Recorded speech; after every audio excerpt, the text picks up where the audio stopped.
Cheers, everybody. Today we're looking at a bishop endgame. We have two of them. The opponent has one rook. We also have one pawn. So the mission here is to win as white. We start moving. If we allow black to take one of our bishops, he could easily sacrifice the rook on the pawn after that, and we'll end up with only one bishop left, and that is not winning, of course. And the same thing, if we just lose this pawn, then it's not winning with two bishops versus a rook. So we have to do something smarter than that. And the question is, of course, what should we play? The pawn is going this way. All right, so now you can pause the video, analyze this, and see if you can find out how white is going to play to win this. Go ahead. And welcome back. Okay, so our bishop here is hanging. If we just move it somewhere, well, then the next one is hanging. So he will get it with a check. And this is, of course, not winning. So we have to be smarter. Let's just look at some sacrifices. If we think that bishop f5 could be something, that's not correct. We allow black to take our bishop. And yes, we are protecting these two squares, but we don't have time enough. Black can go either down to h1 or just put his rook on h8. Sooner or later, he will be able to sacrifice on this pawn, and that's just a draw. All right, pushing the pawn looks interesting. Also, again, we're sacrificing this bishop, but we are protecting this square, and we might be able to push here. But the problem is he will grab our second bishop and at the same time pin the pawn to our king. So that is not doing okay for us. We will, of course, be able to get a draw, something like this, but that's not enough. So let's go for the starting move. Obviously, if we just move this without checking, he's going to grab our next bishop. So the first move has to be bishop e1 check. Now black has three options with his king. These three squares. If we go down, then it's pretty easy win for us. We will just follow up by moving the next bishop with a check. The king comes somewhere, and we will play king d6, which we want to. Sooner or later, the black rook has to sacrifice on this pawn, and we will be ending up with two bishops, an easy win. The other variations are a lot harder. Let's see. So these two squares left after the check. Let's say black goes to a6 with his king. Now this bishop is hanging, and also black is threatening a fork here on e3 to collect our pawn. And if we lose that, well, that's just going to be a draw.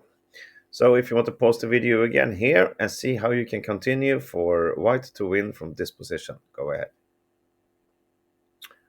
Okay, here we go.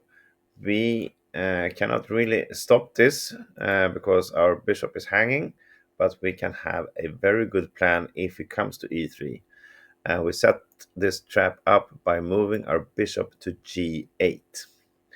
Now, if black doesn't play here, if there's some other random move, then we can just we can do many things. We can put our king here, and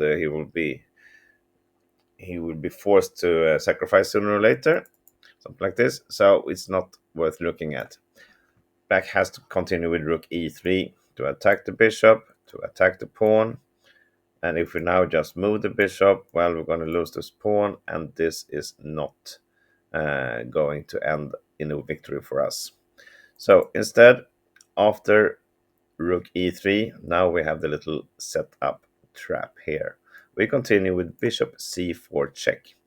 And now we're creating a little net here because everything is blocked, as you see. King a7 is forced move for black. And what happens now? Look at this diagonal. Well, the rook isn't that good on e3 anymore because we will just pin it to the king. But we are not really done because now it's a forced move actually. The rook cannot move. King only has one step to go to. And we cannot make the mistake of taking here because this is a stalemate. this will lead to a draw also. Instead, we have to do some other move first. Many different moves to win. The easiest is just to give a check, force him up, another check, and of course, easy win after that. Okay, that's what happened if black moved to a6. Let's see what happens if he goes to b5 instead. Here's another situation, and another move is needed for us to win here. So again, here's another chance for you to pause the video and see if you can find out the victory from white from this position. Okay, did you see it? Well, there's no point now in going to g8 because the black king is protecting the c4 square, so there's no threat in that. Instead, at this position, we have to put the bishop on g6. Still have to move it in order to not to lose it, and we have to allow the rook to come to e3 here also. If it does something like this, then we get a tempo move, then we can check. We can probably check here, and again move our bishop further away. I would say many different things are winning here. Now the pawn will be winning at the end. So the only real defense for black is still rook e3, trying to grab this pawn before we get the chance to protect it with our king. And how do we continue from here? It's not easy to see, really not. So if you want the last chance to pause the video, you can go ahead again and see if you can solve it from here. Okay, here we go. Let me show you. The correct move now is bishop to d2. We are just sacrificing this pawn. And that was the entire mission for black, to sacrifice the pawn. And he has a rook versus two bishops. Should be a draw if it wasn't for the next move, which really wins everything for white, which is just to go and threaten this rook. It's really in the middle of the board on e5, but it's totally trapped in. It cannot go anywhere. You see, we are protecting all these squares directly. Let's just mark all the squares that we are protecting. That's them. So black has two options not to lose the rook immediately. It's either rook e2, and of course, it's easy to see now what happens. We give a check, and we grab the rook. Instead, he can go to c5. Mind you, if we just exchange a bishop for the rook, it's not winning. So we have to win the rook without losing a bishop. But we will do that in this manner. We play bishop d3 check. King is now forced to either move away from the rook, in case we will just grab it, or we'll try to hold on to it by playing the king to b6. And now we got another nice little pin here. The rook will fall now. Actually, the king has to move away. It's the only move he has somewhere away, and we will just grab here, and it will be a checkmate within a few moves. Two bishops checkmate is fairly easy endgame. So that's how we start. Let's do a small recap from the beginning. I have to start with a check. Force the king either to a6 or b5.